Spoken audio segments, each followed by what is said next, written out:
In the early 1990s, a U.S. printing company started to get a lot of public attention. Within 2 years of establishment, yearly sales reached the $10 million mark with over 100 employees. But then, strange things began to happen. Sales are going through the roof, but for some reason, profits keep decreasing. The reason? The sudden increase in orders. With all the extra orders, we had to rush the printing process. Due to the rush, a lot of bad prints were produced, so we had to reprint a lot of orders, resulting in additional costs. Our delivery employees could not keep up with the sudden increase in delivery orders. Some orders were never delivered, some were even lost. These were not the only problems. Employees became increasingly selfish towards other teams. Don't get me started. You have no idea how bad the arguments are between the departments. Exactly. We even have to be careful about who we sit with during lunch. How could this happen all of a sudden to such a successful company?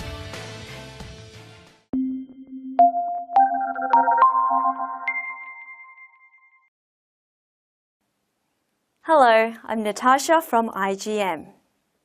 Can you relate to this situation? These problems are common for companies that experience rapid growth. Despite phenomenal increases in sales and volume, the lack of sufficient infrastructure to manage and control growth can lead to numerous problems. In his book Growing Pains, Professor Eric Flemholtz of UCLA's Anderson School of Management defines these problems as corporate growing pains.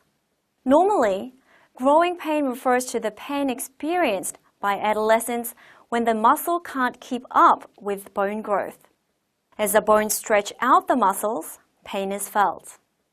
Similarly, companies that experience sudden growth after establishment also encounter growing pains.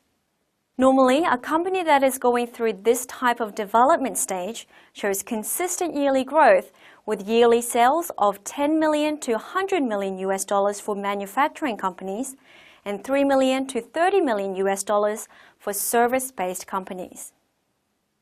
According to Professor Flemholtz, these companies face two specific types of problems. First, even with increase in sales, they experience a decrease in profit. And second, operational and personnel problems occur within the company. So, what are the reasons for this? Are there any solutions? The first reason is due to the lack of a management system. If sales are increasing rapidly, that means orders, production, and transactions are also increasing at a high rate. Trying to deal with all of this without a proper management system in place only leads to unconfirmed payments, poor inventory management, and the outbreak of various other problems that add to the confusion. If this happens, the amount of money lost will gradually increase, resulting in higher sales but lower profits. Therefore, it is important to install systematic management protocols in order to control the cash flow, accounts, orders, production, inventory, consumers, and all of the other aspects of running a successful business. If developing your own system of protocols is difficult, outsourcing to experts is recommended. The US company Humana is a good example. In the early 1960s, Humana started off as a small hospice service. But in the mid-1970s, after acquiring a hospital, Humana entered the hospital chain business. Several years later, Humana started to experience rapid growth. This is when the growing pains started. For example, because they lacked the proper inventory management system, inventory levels were not correctly maintained.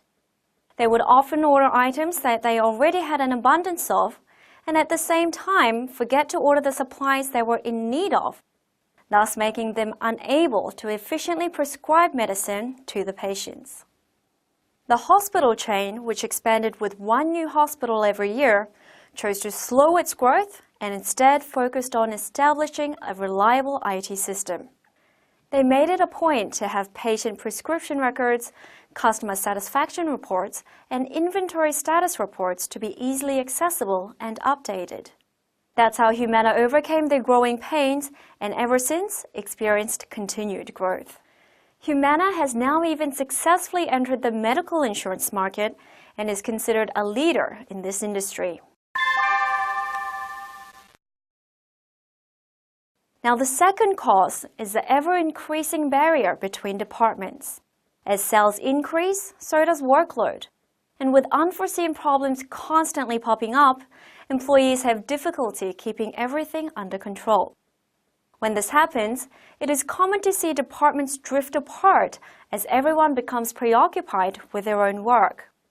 And if this situation continues for an extended period of time, employees will tend to become concerned with their own departments instead of the company as a whole, and as a result, exacerbate the distance between different departments.